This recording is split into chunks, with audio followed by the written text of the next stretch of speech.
Hello students, आज हम लोग यूपीपीसीएस 2020 की रणनीति के बारे में चर्चा करेंगे, स्ट्रेटजी के बारे में चर्चा करेंगे कि इस यूपीपीसीएस 2020 को कैसे हम क्रैक करें। उसके लिए हमें कम समय में किस तरीके की रणनीति अपनानी चाहिए ताकि कम समय में हम ज़्यादा से ज़्यादा सवालों का उत्तर दे सकें और एग्ज़ाम हम क्रैक कर सकें, क्योंकि अब समय ज़्यादा बचा नहीं है तैयारी का।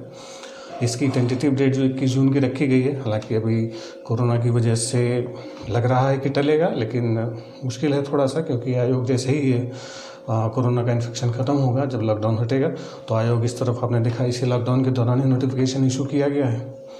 तो आयोग बिल्कुल स्ट्रेट फॉरवर्ड है, समय से परीक्षा कराने के लिए कोशिश करेगा। तो इसलिए अगर परीक्षा टलेगी भी तो बहुत लंबा समय आपको नहीं मिलेगा, तो इसलिए बिल्कुल अभी से तैयारियों में हम लोग लग जाएँ। यूपीपीसीएस का जो आपका पेपर होगा, पिछले साल का जो पेपर हुआ था, पिछले समय से जो पैटर्न चल रहा है उसी पर होगा। प्रीलिम्स में आपके 2 पेपर होंगे। पेपर 1 जीएस का होगा। इस जीएस के पेपर में आपके 150 क्वेश्चन होंगे। पेपर 2 सीसेट का होगा। सीसेट में आपके 100 क्वेश्चन होंगे, 100 क्वेश्चंस होंगे। जो पेपर 2 होता है यानी CSAT civil services aptitude test, तो इसके जो 100 क्वेश्चंस होते हैं ये केवल क्वालिफाइंग नेचर का होता है। क्वालिफाइंग का मतलब होता है कि आपको केवल पास करना होता है, इसका मार्क्स जुड़ता नहीं है। तो 100 क्वेश्चन होते हैं, तो 100 में अगर 33 क्वेश्चन आपके सही है तो आप पास माने जाएंगे। ठीक है, इस पेपर का जो टोटल मार्क्स होता है, यानी जो मैक्सिमम मार्क्स जो होता है, ये 200 नंबर का होता है, 200 मार्क्स का होता है। ठीक, तो इसमें 200 में का अगर 33% निकाला जाए तो 66। एक क्वेश्चन 2 नंबर के होते हैं और इसमें भी माइनस मार्किंग होगी। तो माइनस मार्किंग जो होता है वो 33% का होता है। 33% का मतलब है कि 0.33 नंबर से, यानी अगर आपने एक क्वेश्चन गलत किया है तो जो सही मार्क्स आपके हैं तो उसमें 0.33% उसका काट दिया जाएगा। ठीक, तो और जो जीएस का पेपर होता है ये भी 150 क्वेश्चन होते हैं इसमें, और इसका भी जो मैक्सिमम मार्क्स होता है वो 200 ही होता है। 200 मैक्सिमम मार्क्स में ये होता है, यानी सीसेट का एक क्वेश्चन 2 नंबर का होता है और जीएस का एक क्वेश्चन जो होता है 1.33 मार्क्स का आपको लगभग नंबर पड़ता है। और इसमें भी माइनस मार्किंग होती है, वही 0.33% की माइनस मार्किंग होगी। ठीक, तो इसमें जो क्वालिफाइंग नेचर का जो पेपर होता है इस पर आगे हम लोग चर्चा करेंगे अगले किसी वीडियो में। आज हम लोग केवल पेपर 1 की चर्चा करेंगे जो जीएस का होगा, क्योंकि ये केवल क्वालिफाइंग है। मैक्स जो आपकी मेरिट बनती है, जो नंबर जुड़ता है, यानी आपको जो पास होना होता है वो जीएस में पास होना होता है। ठीक, अब इसमें जो पास होना होता है आपको, जो पेपर 1 जीएस का है, 150 क्वेश्चन करने होते हैं, तो इसमें 2 घंटे का समय आपको मिलेगा। 2 आवर्स का मतलब होता है 120 मिनट। 120 मिनट का मतलब है कि आपको एक सवाल 150 क्वेश्चन 120 मिनट, यानी एक क्वेश्चन पर 1 मिनट से भी कम समय आपको मिलेगा।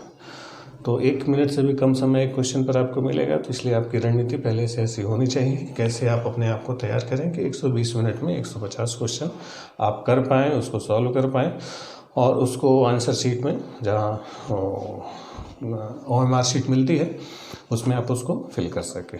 ठीक, अब इसमें एक चीज़ थोड़ी सी कट ऑफ भी आपको बता दें। इसका जो कट ऑफ गया था पिछली बार जो था वो 126 नंबर गया था। 126 का मतलब है कि अगर 0.33 अगर इसको देखा जाए तो लगभग 97, यानी 150 में अगर माइनस मार्किंग काट पीट के हटा के 97 क्वेश्चंस आपके सही पढ़ रहे हैं तो फिर आप पास थे। पिछली बार यही इसका कट ऑफ था 97 का। तो ये जो कट ऑफ दिखाई देता है, यानी 150 में आपके 97 सही होने चाहिए। 97 ज़्यादा हो, केवल 97 ही नहीं। ठीक है, अब 150 में 97 सही होने चाहिए, तो इसका मतलब नहीं कि आप 150 रंग दिए और उसमें केवल 97 सही हो, माइनस मार्किंग भी है। तो इसका जो आपका गुणागणित लगभग 97, या हम 100 मान के चलें कि आपको लगभग 100 क्वेश्चन का टारगेट लेके चलना है कि आपके 100 क्वेश्चन माइनस मार्किंग के बाद भी इकट्ठा हो जाए। अब 100 क्वेश्चन करने के लिए अब ऐसा नहीं है कि आप जो क्वेश्चन अटैम्प्ट करेंगे वो सही ही अटैम्प्ट करेंगे, गलत क्वेश्चन अटैम्प्ट नहीं करेंगे। ये सब हमें पता नहीं चलता एग्जाम में कि कौन सा क्वेश्चन हमें आ रहा है, कौन सा नहीं आ रहा है। ज़्यादातर उस समय तो लगता है कि सारे के सारे सही होंगे, लेकिन गलतियाँ होती हैं, सबसे होती हैं। तो इसमें आपके जो अटैम्प्ट्स करने का जो टारगेट होना चाहिए कि नंबर ऑफ अटैम्प्ट क्वेश्चंस, कि कितने क्वेश्चन आप अटैम्प्ट करें कि कटने पीटने के बाद भी 100 पर आप आके रुकें। तो इसके लिए क्योंकि 100 अच्छा खासा एक कट ऑफ माना जा सकता है, तो इसके लिए आपके नंबर ऑफ अटैम्प्ट थोड़े से ज़्यादा होने चाहिए। नंबर ऑफ अटैम्प्ट ज़्यादा होने का मतलब है कि अगर आप मान लीजिए कि 135 क्वेश्चन अटैम्प्ट करते हैं, अब 135 क्वेश्चन आपने अटैम्प्ट अगर किया और इस 135 क्वेश्चन में हमने मान लिया कि 30 क्वेश्चन आपके गलत हैं, 30 क्वेश्चन गलत हैं और सही क्वेश्चन कितने हैं? 105 क्वेश्चन आपके सही है। अब 30 क्वेश्चन गलत हैं, तो 30 क्वेश्चन गलत हुए तो इसका मतलब कितना नंबर आपका क्वेश्चन कम हो जाएगा? 10 क्वेश्चन कम हो जाएगा, यानी कट पीट के आप कितने पर आ जाएंगे? 95 पर आ जाएंगे। तो इसलिए अगर 100 या 99-98 तक आपको पहुंचना है तो 135 से ज़्यादा ही क्वेश्चन आपको अटेम्प्ट करने होंगे किसी भी हाल में, ठीक, क्योंकि कट ऑफ हाई है और इस बार भी हाई जाने की उम्मीद है। तो एक बार ध्यान रखेंगे, अगर आपको क्वेश्चन आ रहे हैं अच्छी बात है, नहीं आ रहे हैं तो अब तुक्का तो नहीं कहा जा सकता, लेकिन फिर भी आपको रिस्क लेना पड़ेगा और कोई नंबर ऑफ अटेम्प्ट्स आपको बढ़ाने पड़ेंगे, क्योंकि एग्ज़ाम में आपको पता नहीं चलता कि कौन सा क्वेश्चन आपका एग्जैक्टली सही पड़ रहा है, कौन सा गलत, ठीक है। तो इसलिए लगभग 135 से 140 के बीच हमारा कहना है। 30 मान लीजिए गलती न भी तो भी आप अप्रॉक्स 135 to 140, 135 से आप कम अटैम्प्ट ना करें, 140 से ज़्यादा भी नहीं करें। उसके 40 से ज़्यादा करेंगे तो फिर उस पर भी रिस्क बढ़ जाता है, फिर पता चला गलती होने की संभावना आपकी ज़्यादा होगी। तो इसलिए नंबर ऑफ अटैम्प्ट क्वेश्चन जो होने चाहिए 135 to 140, 150 तक, तब आपकी संभावना चांसेस ज़्यादा बनेंगे कि आप कट पीट के 97 से 100 के बीच में आपका आंकड़ा अटकेगा, ठीक है। अगर बहुत कम आप नंबर ऑफ अटैम्प्ट्स करते हैं, मान लीजिए कि आपने कुल मिला के 110 क्वेश्चन ही किए, अब 110 क्वेश्चन किए तो जनरली जो गलती होने का जो दायरा होता है, कम से कम आप 110 किए हैं तो मान के चलिए कि 110 में 20 आपके गलत होंगे ही होंगे किसी भी हाल में। अब 110 आपने सॉल्व किए, टोटल 20 गलत हो गए, गलती हो गई, तो सही क्वेश्चन कितने हो गए? 90 हो गए। अब 20 क्वेश्चन का भी आपको जुर्माना भोगना पड़ेगा, तो उसका 1/3 निकाल लीजिए, तो 20 का 1/3 कितना हो गया? 6, लगभग 7, यानी आप कट के कहाँ पर आ जाएंगे? 83 पर आ जाएंगे। तो अपने आप ऑटोमेटिक बाहर है। तो 110 करते हैं तो भी आप बाहर हैं, 120 करते हैं तो भी आप बाहर हैं, 135 से 40 के बीच अगर आपका अटैम्प्ट है क्वेश्चन का, तब आप अपने आप को सुरक्षित मान के मेंस की तैयारी शुरू कर सकते हैं, ठीक है। तो नंबर ऑफ अटैम्प्ट्स आपके ज़्यादा होंगे, उससे कम में कोई चांस नहीं, ठीक। चलिए, ये तो नंबर ऑफ अटैम्प्ट्स की बात हो गई, क्योंकि कट ऑफ हाई रहेगा। अब दूसरी बात कि इसमें जो हमारे अलग अलग सेक्शन से क्वेश्चन आते हैं, जो क्वेश्चन आएंगे उस पर हमारा क्या व्यू होना चाहिए। तो पहले अलग अलग section wise number of questions हम लोग देखेंगे कि कितने क्वेश्चन आ रहे हैं, कौन कौन से क्वेश्चन आ रहे हैं, ठीक। तो सेक्शन वाइज अगर हम लोग स्टडी करें तो सेक्शन वाइज हमारा जो अध्ययन होता है कि अलग अलग सेक्शन से आते हैं, जिसमें इधर से हमने आपको बताना शुरू करेंगे। ये सबसे पहले करंट अफेयर्स ऊपर लिखा है। करंट अफेयर्स के साथ साथ इसी में जो गवर्नमेंट की स्कीम है, जो सरकार की योजनाएं हैं वर्तमान सरकारों की, वो भी उसमें ऐड रहेगा। तो करंट अफेयर्स और गवर्नमेंट स्कीम मिला के लगभग 20 से 35 का रेंज है। इसका रेंज थोड़ा बड़ा है क्योंकि 2018 का जो एग्ज़ाम हुआ था UPPCS का, तो उसमें करंट अफेयर्स में 35 से ज़्यादा क्वेश्चन थे। लास्ट ईयर जो क्वेश्चन पेपर हुआ उसमें बहुत कम पे क्वेश्चन आए करंट अफेयर्स के। तो करंट अफेयर्स का रेंज बहुत ज़्यादा है, कम भी आ सकता है, ज़्यादा भी आ सकता है। History and culture, history and culture हालांकि एक ही टॉपिक है। हिस्ट्री का मतलब आप जैसे राजनीतिक इतिहास से लगाते हैं, पॉलिटिकल हिस्ट्री से लगाते हैं, लेकिन हिस्ट्री का दायरा थोड़ा बड़ा होता है। उसमें कल्चरल हिस्ट्री, जो किताबें हैं, जो साहित्य है, जो आर्ट है, जो आर्किटेक्चर है, उसके बारे में भी क्वेश्चन पूछे जाते हैं। तो इससे लगभग 25 से 28 का रेंज रहता है, और ये हिस्ट्री का अच्छा रेंज है, ठीक है। हिस्ट्री का अच्छा रेंज होने का मतलब है कि ये कम होने की संभावना कम होती है UPPCS में, स्पेशली खासतौर पर कि आपके 25 से 28 क्वेश्चन आपको मिलेंगे ही मिलेंगे, ज़्यादा होंगे, कम नहीं होंगे। फिर पॉलिटी है, राज्य व्यवस्था, पॉलिटी भी आपका बिल्कुल 20 से 25 क्वेश्चन आपका बिल्कुल तैयार मिलेगा। ज्योग्राफी में इंडियन ज्योग्राफी, वर्ल्ड ज्योग्राफी दोनों मिलाते हैं। ज्योग्राफी का दायरा थोड़ा सा बड़ा होता है। इसमें हार्डकोर टिपिकल जो ज्योग्राफी होती है उससे लगभग 15 से 20 क्वेश्चन 15 से 20 क्वेश्चन में भी जो इंडियन ज्योग्राफी होती है, भारत का जो भूगोल होता है, अभी जो पिछले 1-2 सालों में ट्रेंड देखा गया है कि इंडियन ज्योग्राफी से क्वेश्चन ज़्यादा आ रहे हैं। इंडियन ज्योग्राफी में जैसे हमारा फिजिकल ज्योग्राफी होता है, भारत के जो भौगोलिक प्रभाग हैं, कौन कौन से कोस्ट हैं, तो जो शिखर हैं, पहाड़ है, जो नदियाँ हैं, जो भारत की मिट्टियाँ हैं, भारत की जो नदी घाटी परियोजनाएँ हैं, उनसे सवाल थोड़े से ज़्यादा आ रहे हैं। ठीक, तो एग्रीकल्चर है, तो इन सेक्टर से ज़्यादा क्वेश्चन आ रहे हैं।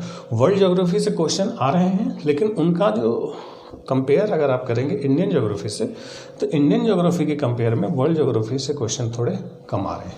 और वर्ल्ड ज्योग्राफी का रेंज बहुत ज़्यादा है, हालांकि हम लोग क्लासेज में उसको करते हैं, यहाँ भी आपको कोशिश करेंगे ऑनलाइन वर्ल्ड ज्योग्राफी बताने की, लेकिन फिर भी इंडियन ज्योग्राफी को आप प्रेफर करेंगे। ठीक, तो इससे लगभग 15 से 20 क्वेश्चन। इकोनॉमिक्स का जो दायरा है वो थोड़ा सा छोटा हो चुका है। इकोनॉमिक्स हालांकि है बहुत बड़ा सब्जेक्ट, लेकिन इससे क्वेश्चन जो आ रहे हैं लगभग 5-7 इसी के आसपास क्वेश्चन आ रहे हैं। जनरल साइंस से 10 से थोड़ा सा ज़्यादा भी हो सकते हैं, जैसे 10 से 15 हम कह सकते हैं जनरल साइंस से क्वेश्चन आ रहे हैं। अब इस जनरल साइंस में सारी चीज़ें आती हैं, बायो आता है, आपका फिजिक्स आता है, केमिस्ट्री आता है, और इसमें अब साइंस एंड टेक्नोलॉजी, जो सरकार की जो डिफेंस टेक्नोलॉजी है या जो स्पेस टेक्नोलॉजी है, उसके बारे में भी सवाल इसी में से पूछे जाते हैं।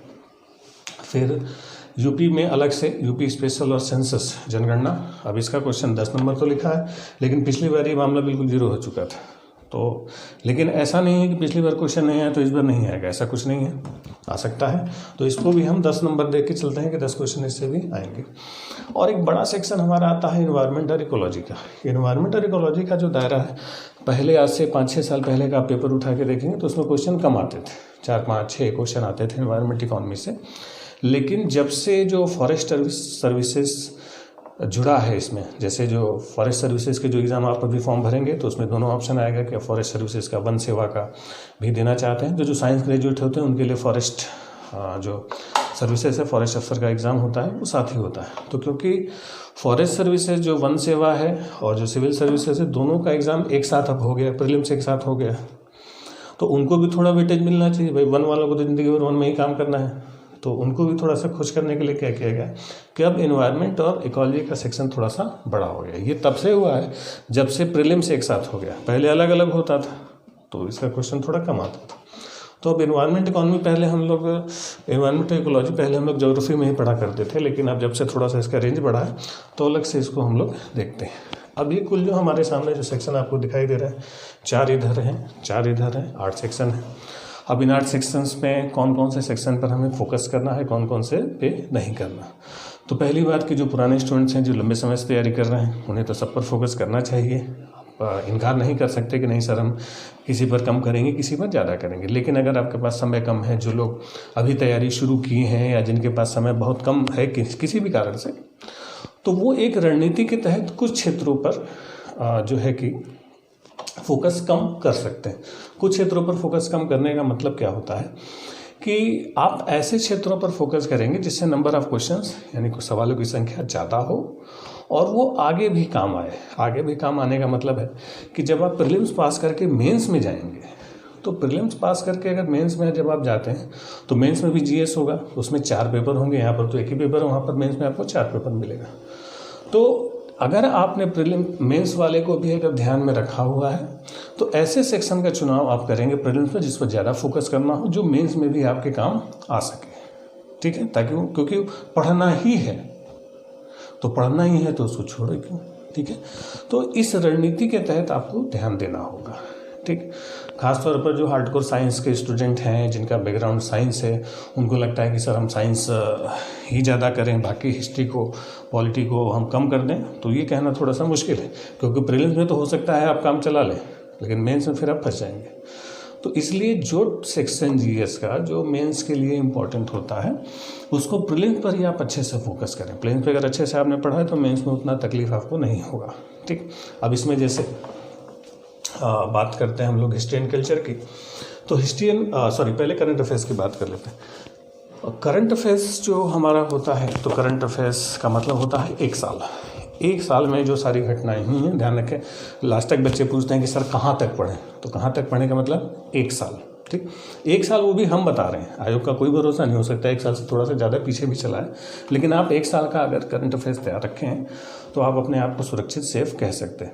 अब इस करंट अफेयर्स में भी क्या पढ़ें, अब जैसे आप पढ़ने की कोशिश करते हैं, ढेर सारी मैगजीन्स है, ढेर सारी किताबें हैं, ऑनलाइन तो एकदम भरा हुआ है करंट अफेयर्स से, डेली समझ लीजिए 10-10 पेज का करंट अफेयर्स आपको पढ़ा दिया जाता है। तो ध्यान रखें करंट अफेयर्स आपका बिल्कुल सेलेक्टिव हो, बिल्कुल थोड़ा हो नटसेल में, क्योंकि जो एग्ज़ाम में पिछले बार यूपीपीसीएस में जो क्वेश्चन पूछे जा रहे हैं, पिछले 2-3 एग्जाम में डायरेक्ट क्वेश्चन पूछे जा रहे हैं। पिछली बार जैसा है कि IMF के नवनिर्वाचित चेयरमैन कौन है, तो डायरेक्टली सवाल आ रहा है कि अक्टूबर, नवंबर, दिसंबर महीने का नाम दे दे के क्वेश्चन पूछे जा रहे हैं। ठीक है, तो इसलिए आपको बिल्कुल सेलेक्टिव होके और हर मंथ का थोड़ा थोड़ा करके इकट्ठा करना होगा। ये जैसा कि करंट अफेयर्स के वीडियो में आपको बताया भी था कि एक दिन में 2 फैक्ट, हफ्ते भर में 15 फैक्ट, तब जाके महीने भर में 60 फैक्ट आपके तैयार होंगे। तब जाके एक साल, अगर महीने भर का केवल 60 फैक्ट आपने इकट्ठा किया है, एक मंथ में कितना 60, तब आप इसको 12 से गुणा कर लीजिए, तब आपके पास 720 फैक्ट होंगे जो तैयार होंगे। ठीक है, ढेर सारे फैक्ट्स का कलेक्शन आपके लिए भारी होगा, वही इकट्ठा कीजिए जिसका आप रिवीजन कर पाएँ। ठीक है, तो करंट अफेयर्स आप जितना कम रखेंगे उतना आपके लिए अच्छा होगा। तो जो मैगजीन वगैरह रखते होंगे, बहुत सारे लोग खरीदते होंगे, तो उसमें जो काम के पेजेस हैं, शुरुआत के जो राष्ट्रीय अंतर्राष्ट्रीय घटनाक्रम का है, बस उसका 2-4 पेज फाड़ के रख लीजिए, बाकी हटा दीजिए। बाकी वही जो 4-4 पेज का आप क्लिप बना के रख लेंगे, या उसको आप कॉपी में कोई डायरी बना लीजिए मंथ वाइज कि यहाँ पे जनवरी है तो आप रिजिड हो जाएगी, जनवरी में 4 पेज से ज़्यादा हमें नहीं लिखना है, फरवरी है तो फरवरी के 4 पेज, तो ऐसे ऐसे करके 4-4 पेज इकट्ठा करिए और एक साल का करंट अफेयर्स बिल्कुल नटसेल में रखेंगे और उसी को बार बार रिवाइज करेंगे। ठीक है, ध्यान रखेंगे, बहुत ज़्यादा पढ़ने की आवश्यकता नहीं, क्योंकि एग्ज़ाम में आप परफॉर्म नहीं कर पाएंगे। जितना कम पढ़ेंगे उतना आपके लिए अच्छा होगा, करंट अफेयर्स खास तौर पर। ठीक, तो इसको बहुत थोड़ा सा इकट्ठा करके, इसको जैसा वीडियो में आपको बताया था वैसे करके आपको वीडियोस डालते रहेंगे, कुछ पुराने करंट अफेयर्स भी आपको अपडेट कराएंगे समय समय पर, उसको आप देखते रहें। बात करते हैं हिस्ट्री एंड कल्चर की। तो हिस्ट्री और कल्चर में 25 से लेकर 28 क्वेश्चन जो पूछे जा रहे हैं बिल्कुल रेगुलर है, और इसकी अच्छी बात यह है कि आपको मेंस में भी काम देगा। मेंस में जो पेपर 1 होता है, 250 नंबर का पेपर होता है, तो उसमें हिस्ट्री पे एक क्वेश्चन आते हैं। तो इसमें ध्यान रखेंगे कि हिस्ट्री में भी जो तीनों हिस्से होते हैं, प्राचीन काल, मध्यकाल और आधुनिक काल, एंशिएंट, मेडिवल और मॉडर्न, तीनों हिस्ट्री होते हैं। तो इसमें जो फोकस होता है, जैसे हम लोग पहले जो हम लोग की रणनीति हुआ करती थी कि पहले हम लोग मॉडर्न पर, आधुनिक पर ज़्यादा फोकस करते थे। ठीक, लेकिन पिछली बार था जो क्वेश्चन कुछ बने, तो कुछ एंशिएंट से भी क्वेश्चन आ गए, मेडिवल से भी क्वेश्चन आए। तो अब क्या है कि थ्रू आउट आपको हिस्ट्री पढ़ना ही है। पहले कम होता था कि हम अगर केवल मॉडर्न हिस्ट्री या फ्रीडम स्ट्रगल, अपना स्वतंत्रता संग्राम पढ़ लेते थे तो काम चल जाता था, लेकिन अब जो पिछले 2-3 साल में ट्रेंड देखा गया है कि मॉडर्न से क्वेश्चन अभी भी ज़्यादा आते हैं। यानी अगर ये 25 से 28 क्वेश्चन है तो इसमें 15 क्वेश्चन मॉडर्न से ही रहेंगे, लेकिन 10 से 12 क्वेश्चन आपके एंशिएंट मेडिवल से भी आ सकते हैं। तो इसलिए एंशिएंट मेडिवल पढ़ें, लेकिन थोड़ा कम पढ़ें, फोकस मॉडर्न पर ही ज़्यादा रहेगा अभी भी, लेकिन एंशिएंट मेडिवल को आप बिल्कुल स्किप ना करें। ठीक, क्योंकि वो आपके लिए फिर घातक हो सकता है, आगे आपको मेंस में भी देखना है, तो इसलिए आपको देखना पड़ेगा। ठीक, पॉलिटी की बात करें संविधान की, तो संविधान भी हमारे प्रीलिम्स के लिहाज से और मेंस के लिहाज से दोनों इम्पोर्टेंट है। संविधान आपको बता दें आपका सबसे सुरक्षित, सबसे सेफ सब्जेक्ट है। ये आपको 25 नंबर अगर क्वेश्चन आ रहा है तो 25 में 24 भी आपको दिलवा सकता है। आपको बता दें जितने भी सेक्शन हैं, चाहे इकोनॉमिक्स हो, जनरल साइंस हो, सेंसस हो, एनवायरनमेंट हो, सब में अगर मान लीजिए कि 20 क्वेश्चन आ रहे हैं तो कोई बहुत पढ़ने वाला योद्धा होगा। मान लीजिए कि हमारी हिस्ट्री में ही रिसर्च है, हमने हिस्ट्री में ही नेट है, हिस्ट्री में ही PhD किया है, लेकिन अगर हिस्ट्री के 25 क्वेश्चन आ गए तो हम भी हिस्ट्री के 25 के 25 नहीं कर पाएंगे। बहुत करेंगे 18 करेंगे, 19 करेंगे, उससे ज़्यादा नहीं कर पाएंगे। लेकिन पॉलिटी ऐसा सेक्शन होता है, बाकी सब में कोई भी किसी भी क्षेत्र का एक्सपर्ट हो वो उसके सारे जवाब नहीं दे पाएगा, लेकिन पॉलिटी ऐसा सेक्शन है जो आपको मार्क्स 100% दिला सकता है। ठीक है, तो इसलिए इन सारे सेक्शन में जितने भी आप देख रहे हैं, पॉलिटी आपका सबसे सुरक्षित होगा। इसको बिल्कुल ध्यान से पढ़ें। यही प्रीलिम्स में भी आपको सबसे ज़्यादा नंबर देगा, मेंस में भी यही सबसे ज़्यादा नंबर देने वाला है, क्योंकि इसमें जो चीज़ें हैं वो फिक्स हैं। तो भाई शेड्यूल 12 हैं, पार्ट 22 हैं तो हैं, संशोधन 103 हो चुके हैं तो हो चुके हैं, उससे ज़्यादा नहीं होंगे। या आर्टिकल 395 थे तो थे, तो उसमें जो है सो है, वो चेंज नहीं होने का, बढ़ने घटने का नहीं, उसका रेंज नहीं है। तो ध्यान रखेंगे पॉलिटी का रेंज नहीं है, इसलिए इन सारे सेक्शन में सबसे सुरक्षित पॉलिटी आपका है। तो इसको जितने अच्छे से आप याद कर पढ़ सकें पढ़ लें। पॉलिटी में भी बहुत ज़्यादा अनुच्छेदों पर फोकस करने की ज़रूरत नहीं, सारे अनुच्छेद याद करने के लिए नहीं होते, केवल 12-13 आर्टिकल्स होते हैं जो आपको याद करने लायक होते हैं। वो आपको अलग अलग वीडियोज़ में बताते रहेंगे कौन कौन से आर्टिकल्स हैं जो आपके एग्जाम में आएंगे। आपको इसका कॉन्सेप्ट समझना होगा, क्या है, क्यों है, कैसे है, वो चीज़ें ज़्यादा जरूरी होती हैं। आप लोग पॉलिटी पढ़ने की कोशिश करते हैं तो पहले तो आर्टिकल देख के सर दर्द होता है, कैसे याद होगा। फिर से आपको बता दें, पॉलिटी आपको सारा याद करने की जरूरत नहीं है। 10, 12, 13 आर्टिकल्स होते हैं जो डायरेक्टली आते हैं, सीधे सीधे आर्टिकल्स कम आते हैं, लेकिन अगर आएंगे तो घूम फिर के वही आएंगे। अब इक्का दुक्का आउट ऑफ रेंज आ जाए तो अलग बात है, ज़्यादातर बिल्कुल फिक्स होते हैं। ठीक है, तो अनुच्छेदों को ज़्यादा याद करने की जरूरत नहीं, कॉन्सेप्ट बेस्ड पॉलिटी रखिए और इसको बिल्कुल जम के आप तैयार कर लें, क्योंकि प्रीलिम्स में सबसे ज़्यादा जब आप पेपर खोलेंगे, कई बार होता है ना कि पेपर शुरू किया खोलना तो पता चले पेपर बहुत टफ आ गया, अच्छा नहीं लगता है देखने में, पता चले एक पन्ना पलटा दूसरा पन्ना पलटा। तो उसके बाद आपको राहत तभी मिलेगी जब पॉलिटी के क्वेश्चन आएंगे, संविधान के क्वेश्चन आएंगे तो अपने आप सुकून में आ जाएंगे, बस अब काम की चीज़ मिल गई आपको, क्योंकि यही आपका सबसे सुरक्षित क्षेत्र है। ये आपको सहारा देगा हर समय, प्रीलिम्स में भी, मेंस में भी, हो सकता है इंटरव्यू में भी सहारा दे। तो ध्यान रखेंगे, इस पर आपको बिल्कुल ध्यान देना है। इसका रेंज नहीं है, जो है सो है, और ये आपका सबसे ठोस नंबर देगा। प्रीलिम्स में भी, मेंस में भी अगर 150-250 नंबर का पेपर है, समझ लिया 200 नंबर पॉलिटी ही है, तो प्री मेंस दोनों जगह आपके काम देगा। तो इसको बिल्कुल नहीं छोड़ेंगे, इसको अच्छे से तैयार करेंगे। ज्योग्राफी की बात करें तो ज्योग्राफी में ध्यान देंगे कि मैपिंग के जो क्वेश्चन होते हैं, जनरली लोग ज्योग्राफी के नाम पर मैपिंग पर टूट पड़ते हैं कि सर मैपिंग से 1 या 2 क्वेश्चन आने हैं। हर साल उठा के देखिए, मैपिंग से 5 क्वेश्चन, 4 क्वेश्चन, 10 क्वेश्चन नहीं आएंगे। 1 या 2 क्वेश्चन के लिए मान लीजिए बहुत कूदे, मैपिंग से 4 क्वेश्चन आ गए। मैपिंग के 4 क्वेश्चन के लिए आप पूरा एटलस उठा पटक करके रख देंगे। तो अगर समय आपके पास कम है तैयारी करने में, अगर कोई सब्जेक्ट आप छोड़ना चाहते हैं तो आप मैपिंग बिल्कुल छोड़िए। अच्छा टॉपिक है, इंटरेस्टिंग है, बड़ा मज़ा आता है नेक्स्ट में, सब कुछ ढूंढने में सब कुछ अच्छा लगता है। वो तब है जब आपके पास फुर्सत हो, समय हो, आप किए हों, रिवीजन कर लीजिए। लेकिन नए सिरे से आपको पढ़ना हो तो आप मैपिंग को अवॉइड कर सकते हैं, क्योंकि 1-2 क्वेश्चन के लिए पूरे दुनिया भर का भूगोल थोड़ा सा नाइंसाफ़ी हो जाएगी।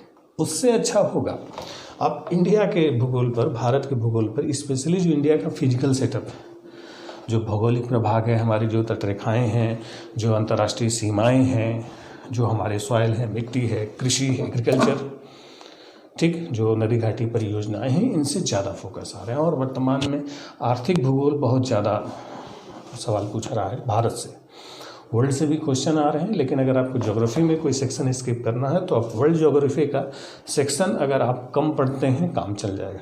1 ही 2 क्वेश्चन होते, लेकिन वो थोड़ा आपको इंटरेस्ट पैदा कर देता है। अब उसी के चक्कर में आप अपना बहुत लंबा समय निकाल देते हैं। तो अगर समय कम है तो हमारी एडवाइस रहेगी कि आप मैपिंग को अगर स्किप करें तो अच्छा होगा। अगर समय है तो बिल्कुल बहुत अच्छा है, हमें भी पढ़ाने में बड़ा मज़ा आता है, मैपिंग अच्छा टॉपिक मेरे लिए भी है। लेकिन जिनके पास समय कम है आप उसको स्किप कर सकते हैं। इंडियन ज्योग्राफी फोकस कीजिए, फिजिकल ज्योग्राफी और इकोनॉमिक ज्योग्राफी जो आर्थिक भूगोल है, जो प्रोडक्शन से संबंधित, उत्पादन से संबंधित आंकड़े हैं, उस पर हम फोकस करेंगे। ठीक है, अब जब से इन्वायरमेंट अलग हुआ तब से भूगोल का प्रेशर थोड़ा कम हो गया है। अब बात करते हैं इकोनॉमिक्स की। इकोनॉमिक्स में जैसा कि जो इकोनॉमिक्स से क्वेश्चन आपको बताया कि फ़िलहाल कम आ रहे हैं, कम ये पिछले बार के आंकड़े हैं। अब इस बार अगर इकोनॉमिक्स से 15-20 क्वेश्चन आ गए तो अब हमारा कॉलर मत पकड़िएगा, सर आप तो बोले थे 5 क्वेश्चन आ रहा है। बढ़ सकते हैं क्वेश्चन, ये हम पिछले 4-5 सालों का जो रेंज है वो बता रहे हैं। तो इसलिए इकोनॉमी पर भी फोकस आपका कम हो। इकोनॉमी पर अगर आपके पास पढ़ने का समय ना हो, अगर आपने पढ़ा है, अगर ढंग से पढ़ना हो तो पूरा पहले आप माइक्रो इकोनॉमी पढ़िए। माइक्रो इकोनॉमी के बाद मैक्रो इकोनॉमिक्स, पूरी चीज़ें, फिस्कल पॉलिसी, मॉनेटरी पॉलिसी, सारी चीज़ें डिटेल में पढ़ें। फॉरेन पॉलिसी हो, FDI हो, FII हो, फॉरेन इंस्टीट्यूशन है, सारे पढ़िए, बिल्कुल ठीक है। अगर समय कम हो तो केवल आप जो ग्रोथ रेट्स के जो डाटा हैं, जो वृद्धि दर के डाटा है कि जैसे 2017-18 भारत की GDP की वृद्धि दर, 2019-20 की ग्रोथ रेट, 2020-21 की ग्रोथ रेट की जो संभावना, तो वो RBI ने क्या कहा, फाइनेंस मिनिस्ट्री ने कहा क्या, वर्ल्ड बैंक ने क्या कहा और IMF ने कहा क्या। तो इन 4 संस्थाओं की जो ग्रोथ रेट है भारत की 2018-19, 19-20 दोनों की, तो 2 साल की अगर खाली ग्रोथ रेट आप तैयार कर लें कि हाँ पिछली बार की ग्रोथ रेट इतनी रही, इस बार इतनी होगी।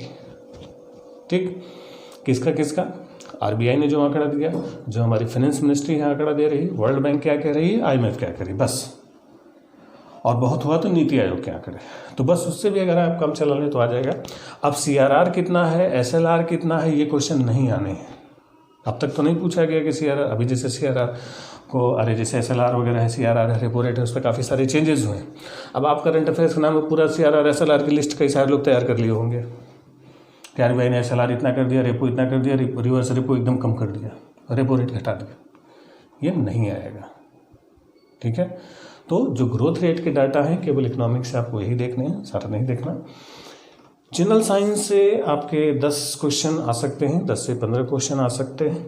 जनरल साइंस आप जो साइंस बैकग्राउंड के स्टूडेंट्स हैं वो बिल्कुल ध्यान से सुनेंगे, जो साइंस बैकग्राउंड के नहीं हैं वो और ध्यान से सुनेंगे, क्योंकि जो जनरल साइंस है ये केवल आपके प्रीलिम्स के लिए, यानी मेंस में जनरल साइंस नहीं है। तो अगर बिल्कुल जैसे आपके पास एकदम समय नहीं है कि अब कुछ नहीं हो सकता, अब बहुत कम समय में तैयारी पूरी नहीं है, तो आप इसमें से, जैसे जनरल साइंस में भी 3 सेक्शन हम देखते हैं, बायो का सेक्शन होता है, फिजिक्स का सेक्शन होता है और केमिस्ट्री का सेक्शन होता है। तो इसको भी क्रम से लिखा गया है, सबसे ज़्यादा सवाल आएंगे बायो से, उससे कम आएंगे फिजिक्स से और सबसे कम आएंगे केमिस्ट्री से। तो इंपॉर्टेंस के हिसाब से क्रम से लिखा हुआ है। तो चाहे तो आप इन सेक्शंस को अवॉइड कर सकते हैं, अगर आपको अवॉइड करना हो, समय ना हो तो इनको अवॉइड कर सकते हैं। नोट्स आपको जो हमने दिया हुआ उसके लास्ट पेज में जो सिंगल लाइनर्स फैक्ट्स होते हैं साइंस में, उससे आप काम चला सकते हैं कि आर्टिफिशियल रेन है तो आर्टिफिशियल रेन के लिए कौन सा केमिकल यूज होता है, या इलेक्शन में वोटिंग के समय जो स्याही लगती है तो उसमें कौन सा इंक इस्तेमाल होता है। ऐसे सिंपल सिंगल लाइनर, वो केमिस्ट्री हो जाता है। केमिस्ट्री ज़्यादा क्वेश्चन आपके नहीं आते, इक्का दुक्का आ सकते हैं। तो इसमें अगर आपको फोकस करना हो तो बायो पर आप फोकस कर सकते हैं। ठीक, और अगर बहुत कम समय है तो अगर इन सारे सेक्शन में कहा जाए कि कोई एक सेक्शन हो जिसको आप अवॉइड करें, फोकस न करें, तो आपका कौन सा सेक्शन हो सकता है, जनरल साइंस का हो सकता है, क्योंकि इससे पहली बात क्वेश्चन का रेंज थोड़ा कम है, और दूसरी चीज़ मेंस के लिहाज से आपके ये काम नहीं आएगा। ठीक, तो इस पर चाहे तो आप फोकस कम कर सकते। हालांकि हमारी जो पहले से जो तैयारी कर रहे हैं, लंबे समय से जो तैयारी कर रहे हैं, उनके लिए तो एडवाइस रहेगी सारा पढ़ें, लेकिन जो कम समय वाले हैं, जिनको लगता है कि रिवीजन नहीं हो पा रहा है, या जो बिल्कुल शुरू वाले हैं, वो इसको अवॉइड कर सकते हैं। और जो साइंस बैकग्राउंड वाले हैं वो लोग भी इसका टूट मत पड़ी कि आ रहा है तो सारा हमारा साइंस है तो सभी कर लेंगे। अगर 10 से 15 क्वेश्चन है तो सारे, जिसका साइंस का पीएचडी भी किया होगा वो भी 15 क्वेश्चन नहीं सही कर पाएगा, 2-4-5 क्वेश्चन गलत होंगे। ठीक, तो इसमें बायो को आप अगर इन तीनों में कोई सेलेक्ट करना हो तो आप बायो को सिलेक्ट कर सकते हैं, बाकियों को आप छोड़ सकते हैं। और उसके बाद फिजिक्स केमिस्ट्री को बिल्कुल भी ना पढ़े तो भी आपका काम चल जाएगा। ठीक, चलिए, सेंसस और यूपी स्पेशल, ये थोड़ा सा शॉकिंग न्यूज़ है आपके लिए, क्योंकि पिछली बार जो था उस सेंसस से और यूपी स्पेशल से बिल्कुल कोई सवाल नहीं पूछे गए। इसका मतलब ये नहीं कि आप इसको नहीं पढ़ेंगे, बिल्कुल पढ़ेंगे, ध्यान से पढ़ेंगे। जनगणना हमेशा से इम्पॉर्टेंट रही है। अब इसका इम्पोर्टेंस इसलिए थोड़ा सा कम लगता है हमें, क्योंकि अगली जो सेंसस है वो 10 साल में जनगणना होती है। पिछली जनगणना 2011 में हुई थी, अब 2021 होने वाली है। तो अब 20 बिल्कुल आ चुका है, अब नई जनगणना का जो काम है वो स्टार्ट भी हो चुका है। तो इसलिए लगता है कि थोड़ा सा, अब क्योंकि अब 10 साल पुराना कौन पढ़े, तो अगर आप स्किप करना चाहें तो सेंसस को भी स्किप कर सकते हैं। इसमें बस एक आंकड़ा ध्यान रखेंगे, जो सवाल ज़्यादा पूछे जाने की संभावना है वो नगरीकरण का जो आंकड़ा रहता है, नगरीकरण, अर्बनाइजेशन। तो जो नगरीकरण है, यानी जो गांव शहर का रेशियो है 68-22 का, कि हमारे कितने परसेंट गांव है, कितने परसेंट आबादी है जो गांव में रहती है, कितने परसेंट आबादी है जो शहरों में रहती है, या किस राज्य की जो अर्बन पॉपुलेशन है मैक्सिमम है, किस राज्य की रूरल पॉपुलेशन मैक्सिमम है, या शहरी की जनसंख्या कहाँ की अधिकतम है, कहाँ की ग्रामीण जनसंख्या अधिकतम है। तो अगर आपको सेंसस में केवल अगर कहा, आप पूछे कि सर सबसे इम्पोर्टेंट क्या है, जो 2 लाइन हम पढ़ लें हमारा काम चल जाए, तो आप केवल भारत और राज्यों की ग्रामीण और नगरीय जनसंख्या के रेशियो को 2-3 लाइन में होगा, बस उसको याद कर लें। उसके बाद अगर आप सेंसस छोड़ भी देते हैं तो काम चल जाएगा। वैसे जो लोग लंबे समय से तैयारी कर रहे हैं उनको नहीं छोड़ना चाहिए, लेकिन जो कम समय में है केवल रूरल अर्बन आप रेशियो देख लीजिए, काम चल जाएगा। यूपी स्पेशल भी आपको बता दें 5 क्वेश्चन आना चाहिए यूपी स्पेशल से। लास्ट ईयर कोई क्वेश्चन नहीं आया था, लेकिन यूपी स्पेशल आपको एक बार पढ़ना होगा। यूपी स्पेशल में स्पेशली जो यूपी के जो बड़े बड़े संस्थान हैं, जो एकेडमिक इंस्टीट्यूशंस हैं, जो कल्चरल इंस्टीट्यूशंस हैं, जो हमारे फोक डांस हैं, जो लोक नृत्य हैं, उनसे सवाल पूछे जाते हैं, जो ट्राइब से जनजातियों से सवाल पूछे जाते हैं, तो उस पर हमारा फोकस रहेगा। अब लास्ट वाला जो सेक्शन लिखा है एनवायरमेंटल इकोलॉजी, ये टॉपिक जो है ये ज्योग्राफी से डायरेक्ट कनेक्टेड है। तो कई बार होता है कि किसी ज्योग्राफिक टॉपिक को लोग एनवायरमेंट में डाल देते हैं, एनवायरमेंटल टॉपिक को ज्योग्राफी में डाल देते हैं। दोनों को अगर मिला दें तो लगभग 35 से 40 क्वेश्चन का रेंज बन जाता है। ठीक है, तो इसलिए एनवायरमेंटल इकोलॉजी आपके लिए बहुत ज़्यादा ज़रूरी है, क्योंकि ये भी मेंस में आपके काम आएगा। ठीक, चलिए, तो ये तो सब्जेक्ट हुआ। क्या छोड़ने में आपको बताया कि जनरल साइंस, उसमें भी आप केमिस्ट्री छोड़ सकते हैं, इकॉनमी चाहे तो आप छोड़ सकते हैं, सेंसस भी चाहे तो, अगर रूरल अर्बन पॉपुलेशन आपने देख लिया तो उसको भी आप क्विट कर सकते हैं। लेकिन ये तीनों हैं, इसको आप नहीं छोड़ेंगे, क्योंकि ये तीनों और ये हिस्सा आपको मेंस तक साथ देगा आपको। तो ऐसी चीज़ें पढ़ें जो मेंस में काम आए। ठीक, अब हमारा जो दूसरा हिस्सा होता है, ये तो था कि भाई सेक्शन वाइज हमारा एनालिसिस हो गया। अब जो दूसरी चीज़ें हैं कि हम किस पर कितना समय दें, क्या हमारा टाइम टेबल हो, क्या पढ़ना चाहिए, क्या नहीं पढ़ना चाहिए। तो क्या पढ़ें और क्या ना पढ़ें में ये एक बहुत बड़ा अच्छा प्रश्न आपके पास होता है कि सर क्या पढ़ा जाए। ठीक, और उसके बाद अगला सवाल होगा कैसे पढ़ा जाए। ये भी तो एक बड़ा चैलेंजिंग जॉब हम लोग के लिए होता है कि आपको समझें कि कैसे पढ़ें।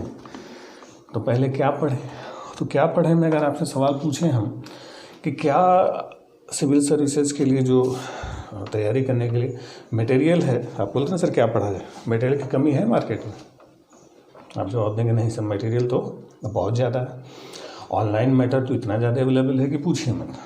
तो अब उसमें आपको ये पूछना चाहिए सर क्या क्या नहीं पढ़े। पढ़ने के लिए तो बहुत सारी चीज़ें, तो ध्यान रखेंगे कि मैटर आपका बिल्कुल कम से कम हो। एक ही मैटर आप बार बार पढ़ें, वो ज़्यादा अच्छा है। आप मैटर का कलेक्शन ना करें, बिल्कुल कलेक्शन करने का कोई फ़ायदा नहीं। ठीक है, जो आपको क्लास नोट्स बताया गया है पहले उस पर भरोसा कर लें, वो चीज़ें याद हो जाएं। फिर एक क्वेश्चन जो प्रीवियस ईयर का जो क्वेश्चन सेट है, उस क्वेश्चन सेट को लगातार लगाते रहें चैप्टर वाइज। हाँ, बहुत सारे आते हैं, घटना चक्र के आते हैं, दृष्टि का आता है। तो जो चैप्टर वाइज सेक्शन वाइज जो आपके क्वेश्चन होते हैं कि जैसे आपको आज का जैसे वीडियो जाएगा तो आपको मुस्लिम अटैक के बारे में बताएंगे, मुस्लिम आक्रमणकारियों के बारे में बताएंगे। तो अब मुस्लिम आक्रमण आपने पढ़ा, अब उस मुस्लिम आक्रमण से आप उसके जितने भी सवाल उसको फ़ौरन सॉल्व कर लीजिए। मुस्लिम आक्रमण खत्म, फिर दिल्ली सल्तनत आएगा, दिल्ली सल्तनत आपने पढ़ा, उससे जुड़े हुए जितने क्वेश्चन हैं उस चैप्टर से आपने सॉल्व कर लिए। तो बस एक क्वेश्चन का सेट और एक नोट्स जितना पतला हो आपके पास उतना अच्छा होगा। आपको बहुत सारी चीज़ें क्लासेस में लिखवाए हैं, जो लोग नहीं भी पढ़े हैं तो ऑनलाइन भी जो आपको मैटर दे रहे हैं उतना आपके लिए काफ़ी है। बार बार कान में लगा के सुनते रहें, और एक कोई किताब हर एक सब्जेक्ट की, एक कोई सेक्शन वाइज बुक आप रखें कि बस बुक पूरा आपको नहीं पढ़ना है। जहाँ डाउट हो कि जैसे आपको हमने पढ़ा है मुस्लिम आक्रमणकारी, तो जहाँ पर कहीं हो सकता है कि सारी चीज़ों की व्याख्या हम क्लास में ना कर पाएँ, तो जहाँ पर आपको थोड़ा डाउट लग रहा है उस चीज़ को आप किताब खोल के पढ़ लें। पूरा किताब अध्ययन करने का कोई ज़रूरत नहीं है।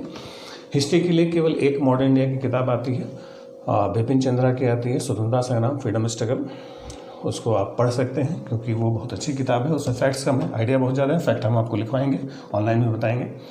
तो केवल एक किताब आप बिपिन चंद्रा की रख सकते हैं, भारत का स्वतंत्रता संग्राम। उसके कई सारे किताब आते हैं बिपिन चंद्रा के, तो आधुनिक भारत का नहीं लेना, भारत का स्वतंत्रता संग्राम फ्रीडम स्ट्रगल ऑफ इंडिया, उसका पहला चैप्टर 1857 का रिवोल्ट है, वहीं से शुरू होता है। वो आपका कॉन्सेप्ट हालांकि हम क्लियर करेंगे, फिर भी अगर आपको कोई डाउट हो तो वहाँ से कॉन्सेप्ट क्लियर होगा। बाकी आपको ढेर सारे किताबों की कोई ज़रूरत नहीं है, केवल क्वेश्चन के सेट से आप काम चला लेंगे। किताब पढ़ने का समय आपके पास नहीं है। एक और बड़ा अच्छा प्रश्न ज़्यादातर बच्चे करते हैं, ये एक बहुत बड़ा सवाल है, कहाँ से कहाँ तक का। आपने जब तैयारी शुरू होगी तो किसी बुद्धिमान ने सलाह दी होगी कि 6 से 12 तक की एनसीईआरटी। अब 6 से 12 तक की एनसीईआरटी जो है अभी पढ़ने का समय आपका नहीं है और न उम्र है। उम्र कब थी? जब आप 6 में थे, जब आप 7 में थे, 8 में थे, 9 में थे, 10 में थे, हाई स्कूल में थे, इंटर में थे। तो ये किताब बच्चों के हिसाब से डिज़ाइन की गई है, तो वो पढ़ें तो ज़्यादा अच्छा है। आप अपने उम्र के हिसाब से पढ़ें, सारी चीज़ें एक एज के हिसाब से बनाई गई हैं। एनसीईआरटी बुक्स उनके लिए रिकमेंडेड है कि जिन्होंने बचपन में ठीक ढंग से पढ़ाई नहीं की। हालांकि बहुत अच्छे तो हम लोग भी न रहे, लेकिन फिर भी काम चलाओ पढ़ गए। तो अगर आप बिल्कुल स्कूल में नहीं पढ़े, एकदम मतलब कि ख़त्म ही थे कि पास होना मुश्किल था, तब तो आप एनसीईआरटी पढ़ें। लेकिन अगर आपकी स्कूलिंग ठीक ठाक है, समझ रहे हैं, ठीक ठाक का मतलब पास हो जाते थे, तो आपको इसकी ज़रूरत नहीं है। क्योंकि 6 से 12 बहुत ज़्यादा, जितने भी लोग वीडियो देख रहे होंगे या सुन रहे होंगे, आपको किसी ने सलाह दी होगी, बहुत सारे लोग खरीदे भी होंगे। आप पूछ लीजिए जितने लोगों ने खरीदा होगा उनमें से 95% केवल खरीद के रखे हैं, सारी पढ़ता कोई नहीं है। ये केवल दिखाने के लिए, एक दिखावा जैसे होता है ना कि आप क्या कर रहे हैं, सिविल की तैयारी कर रहे हैं, कैसे कर रहे हैं, तो बड़े शान से बताते हैं सर 6 से 12 तक के एनसीईआरटी। वाह, सुन के ही मज़ा आ जाता है। पढ़ता कोई नहीं, आप अनुभव कर सकते हैं अगर आपके पास होगा। आप खुद देख लीजिए, आपके अगल बगल किसी ने रखा होगा तो उससे पूछिएगा बेटा कितनी बार पढ़ रहे हो, सही सही बताना, विद्या माई की कसम खा के बताओ कितनी बार पढ़ा है। उसके सामने किताब पर हाथ रखवाइए, बोले अब विद्या माँ की कसम खा के बताओ कितनी बार पढ़े हो। पढ़ते कोई नहीं। तो इसलिए इस पर आपको समय बिल्कुल नहीं बर्बाद करना है, बहुत ज़्यादा टाइम आपको किल करेगी। और अभी किताबों के पढ़ने का समय भी आपके पास नहीं है, 2-2.5 महीने में आप किताबें नहीं पढ़ पाएंगे। तो बस सीधे क्वेश्चन लगाइए, आप वीडियो कान लगा के सुनिए, एक एक टॉपिक जो आप पढ़ रहे हैं पढ़िए, तुरंत क्वेश्चन लगाइए। अब डाउट होता है, जहाँ पर डाउट है वहाँ किताब खोलिए, नहीं तो किताब बंद रखिए, कोई ज़रूरत नहीं है खोलने की। अभी इस समय नहीं है फ़िलहाल। पॉलिटी के लिए आप जो एम लक्ष्मीकांत की अच्छी किताब आती है, लेकिन वो भी बहुत डिटेल है, अभी उसको भी पढ़ने, किसी भी सब्जेक्ट का अभी किताब नहीं, सारे सब्जेक्ट का आपको केवल क्या लगाना है, क्वेश्चन। क्वेश्चन के बाद अगर अटकते हैं, पहले आप वीडियो देखेंगे, समझेंगे, उसको याद करेंगे, जो नोट्स आपने बनाया है उसको पढ़ें। खुद का नोट्स आप ज़रूर पढ़ें किसी और के नोट्स के बजाय। अगर हम आपको अपना नोट्स दे दें तो वो हमारा होगा, आपका नहीं होगा। आपने जो खुद सुन के लिखा है, खुद पढ़ के लिखा है, लास्ट टाइम पर वही काम आएगा। तो किसी दोस्त का नोट्स लेके उसको फोटोकॉपी करा के कोई फ़ायदा नहीं करेगा। अपना लिखा हुआ खुद पढ़िए। और पढ़ने के जैसे वीडियो आपने सुना, सारे टॉपिक के वीडियोज़ हैं, वीडियोज़ आपने सुना कान में लगा के अच्छे से, फिर क्वेश्चन पर सीधे उतरिए, क्वेश्चन सॉल्व करिए। क्वेश्चन अगर नहीं आ रहा है तब किताब खोलेंगे, अदरवाइज नहीं। और अगर कोई डाउट हो तो आप हमें मैसेज कर सकते हैं, हम भी आपको बता सकते हैं, आपका डाउट क्लियर कर सकते हैं, ठीक है, किसी भी सब्जेक्ट का। ख़ास तौर पर 1-2 सब्जेक्ट ऐसे हैं जिसका बुक आपको बिल्कुल नहीं लेना है। इकोनॉमिक्स की किताब आपको रमेश चंद्रा की हो, चतुर्भुज मेमोरिया की हो, मिश्रापुरी की हो, ये आपको नहीं लेना है, ठीक है। इतना डिटेल में आपसे क्वेश्चन नहीं आने, तो ध्यान रखेंगे। इकोनॉमिक्स की आपको कोई किताब आपके पास नहीं होनी चाहिए, ना पढ़ें, ज़्यादा अच्छा है, केवल करंट से काम आपका चल जाएगा।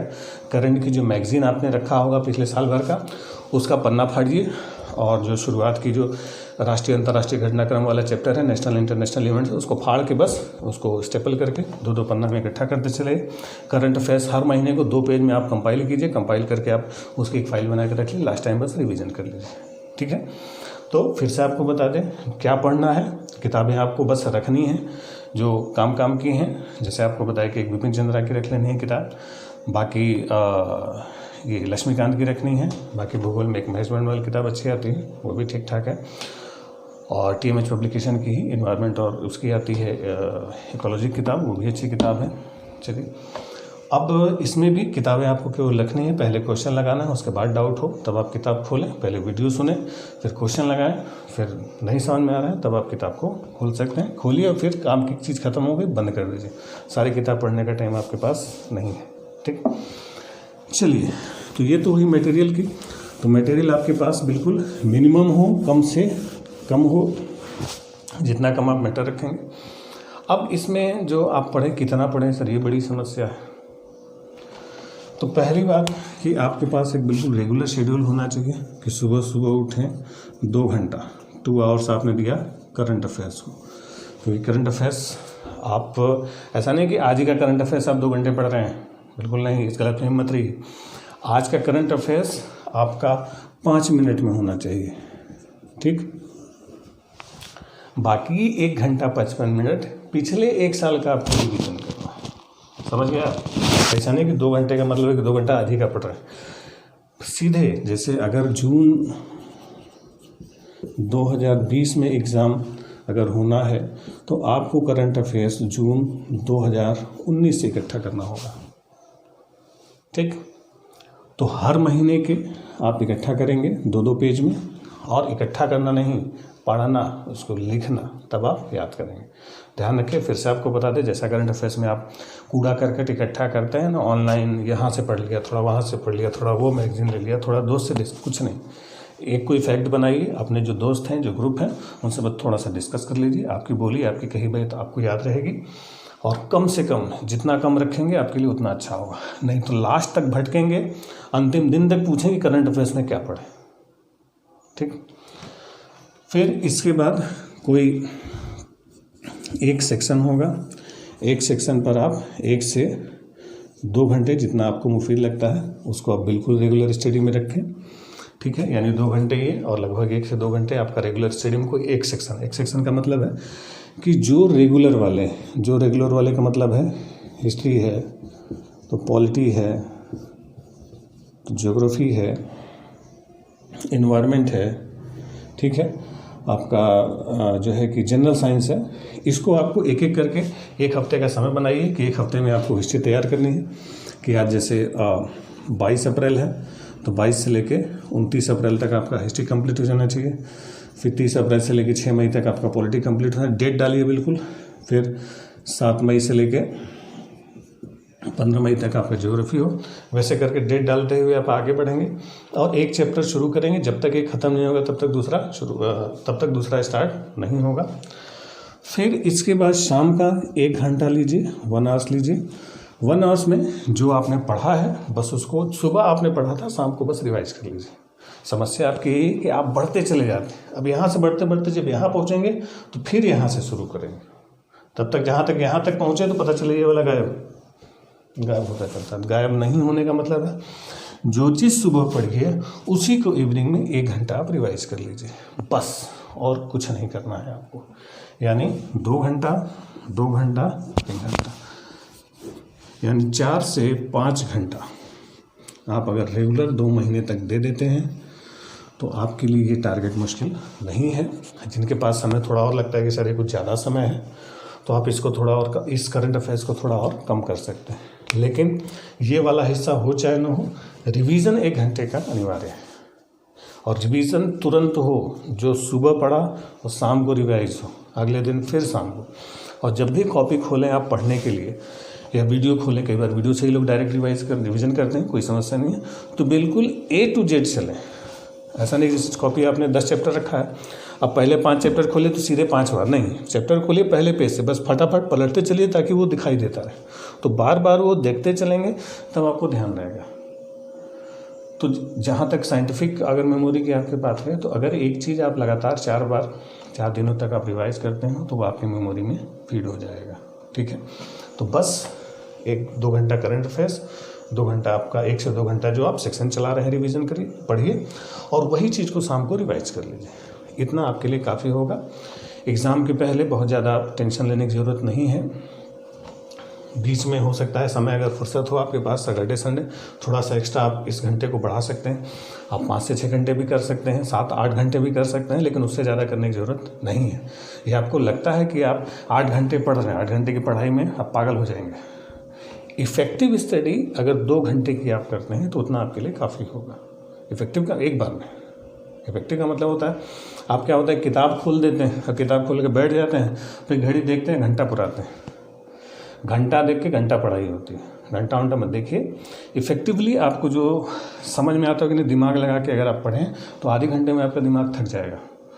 तो जो 8 घंटा 10 घंटा 12 घंटा 14 घंटा की जो बकवास करते हैं वो सब कुछ नहीं होता। 4 से 5 घंटे की इफ़ेक्टिव स्टडी आपके लिए यूपीपीसीएस को पार कराने के लिए पर्याप्त होगी कि आप 97 क्वेश्चन 97 क्वेश्चन तक आप पहुंच जाए, 97 से लेके 100 क्वेश्चन तक आपको पहुंचना होगा। ठीक है, इसमें माइनस मार्किंग का हिसाब किताब आपको बता ही दिया है, कितना क्वेश्चन आपको करना है ये भी आपको पता है, नंबर ऑफ टाइम ज़्यादा हो जाएंगे। ठीक, इसके अलावा और भी कुछ अगर डाउट होगा आपको क्लास से रिलेटेड कि सर हमें ये चीज़ नहीं समझ में आ रहा है, ऐसे नहीं समझ में आ रहा है, या एग्ज़ाम के पहले एक छोटा सा वीडियो और आपको बता देंगे कि लास्ट टाइम में आपको कैसे रिवाइज करना है फटाफट। ठीक है, तो इस बात का बिल्कुल ध्यान रखें, बिल्कुल कूल रहें और धीरे धीरे करके एक एक करके आप शुरू करें, एक साथ सारे सेक्शन न पढ़ें, बस एक सेक्शन शुरू कीजिए, उसी को लेके क्रमशः आप आगे बढ़ते चले जाइए। ठीक, क्या नहीं करना है ये भी आपको बताया कि ढेर सारा मटेरियल इकट्ठा नहीं करना है, कम मैटर आपके पास होना चाहिए, करंट अफेयर्स बिल्कुल शॉर्ट में हों और ओवर स्टडी करने की ज़रूरत नहीं है, थोड़ा बहुत ज़्यादा किताब पढ़ने की ज़रूरत नहीं, सीधे क्वेश्चन पेपर वीडियो देखें, डाउट हो तब आप किताब खोलें। क्वेश्चन सेट अगर चाहें तो टेस्ट सीरीज आप ज्वाइन कर सकते हैं। टेस्ट सीरीज एक अच्छा माध्यम होगा कि जो आपका मैनेजमेंट देगा, टाइम मैनेजमेंट जो होता है एग्ज़ाम का, टाइम मैनेजमेंट का मतलब है कि जैसे आपको बताया कि 150 क्वेश्चन है 2 घंटे में, 2 आवर्स यानी 120 मिनट। तो 150 क्वेश्चन जो आपके होते हैं यानी 1 मिनट से कम आपको एवरेज समय रहता है, तो इसमें कुछ इजी क्वेश्चन होते हैं यानी कुछ आसान सवाल होते हैं, कुछ बहुत कठिन लेवल के क्वेश्चन होते हैं, कुछ मॉडरेट लेवल के क्वेश्चन होते हैं। अब इसमें से भी आपको बताया कि लगभग 135 से लेके 140 क्वेश्चन तक अटैम्प्ट आपको करना है। तो आपकी रीडिंग स्किल थोड़ी ज़्यादा होनी चाहिए, बार बार पढ़िए क्वेश्चन को, और जो कठिन क्वेश्चन है उसको देख के बिल्कुल 10 क्वेश्चन आपको छोड़ना है, ये आपको पता है कि 10 क्वेश्चन आपको छोड़ के चलना है। तो छोड़ने वाले क्वेश्चन का आपको ध्यान रखेंगे, तभी आप ध्यान में आ पाएगा जितना आप प्रैक्टिस करेंगे। जब अभी लॉकडाउन हटेगा तो टेस्ट सीरीज हम लोग का जो चल रहा था यूपीपीसीएस 2020 के लिए, तो टेस्ट सीरीज चलता रहेगा। बाकी जो लोग दूर हैं वो लोग भी कोई टेस्ट सीरीज लेके, किसी का जरूरी नहीं कि हमारा ही ले, कहीं का भी ले, लेकिन टेस्ट सीरीज का मतलब घर बैठ के नहीं, आराम से टेबल कुर्सी लगा के, जैसे होता है कि 2 घंटे का मतलब 2 घंटे, तब जाके आप 120 मिनट में 140 क्वेश्चन आप टिक कर पाएंगे। ठीक, इसमें भी जैसे कल आपको बताया था, फिर से आपको बता दें कि जो 150 क्वेश्चन हैं, 150 क्वेश्चन में जो 30 क्वेश्चन होते हैं बहुत कठिन होंगे, 50 क्वेश्चन होते हैं जो सिंपल होते हैं, सिंपल का मतलब साधारण है, जो ठीक ठाक तैयारी किया है वो लगा जाएगा। ठीक, बाकी जो 30 से 40 क्वेश्चन होते हैं वो थोड़ा सा आसान से थोड़ा सा अधिक लेवल के, बहुत कठिन से थोड़ा सा लो लेवल के होते हैं। ठीक है, और 10 से 15 क्वेश्चन होते हैं जो बहुत आसान होते हैं, फ़र्क यहीं पर पड़ता है। सारे लोग इन चीज़ों पर ध्यान देते हैं, आसान सवालों पर ध्यान नहीं देते। आपको इजी क्वेश्चन पर ध्यान देना है, इजी क्वेश्चन ना गलत हो। इजी क्वेश्चन का मतलब होता है आते हुए सवाल गलत ना हो। जनरली पिछली बार जितने बच्चों ने एग्ज़ाम दिया, ज़्यादातर जो फेल होने वाले हैं उनका जो मार्क्स रहता है 97 कट ऑफ है, तो 94, 95, 96 तक सबसे ज़्यादा बच्चे रुकते हैं। वो इसलिए होता है कि आते हुए सवाल गलत कर जाते हैं। तो आते हुए सवाल गलत ना हो, इसके लिए ज़रूरी है क्वेश्चन प्रैक्टिस, वो हम आपको कराते रहेंगे टाइम टू टाइम। आगे से सेट और इसको लेके कोई और डाउट होगी तो अगले वीडियो में चर्चा करेंगे। Thank you.